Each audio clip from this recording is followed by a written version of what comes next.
বিষয়টা হচ্ছে গত 8 জুলাই আমরা সোশ্যাল মিডিয়াতে একটা ভিডিও দেখতে পাই,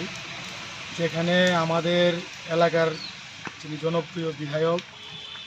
যার দীর্ঘ রাজনৈতিক জীবন 50 বছর ধরে যিনি মানুষের সেবা করছেন এই এলাকা থেকে, এবং উনি 7বারের বিধায়ক,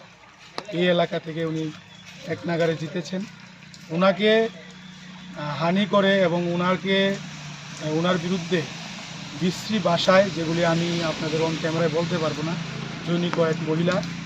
যার ওনার নাম হচ্ছেন জোহরা বেগম, হ্যাঁ, ওনার বাড়ি রাজনগর উদয়পুর এলাকায়, জামজুরি এলাকায়। তো আমরা এটা আমাদের নজরে আসার পরে আমরা আজকে মোহনপুরের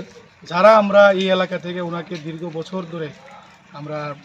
জনপ্রতিনিধি হিসাবে নির্বাচিত করছি, আমাদেরও এটা বিষয়টা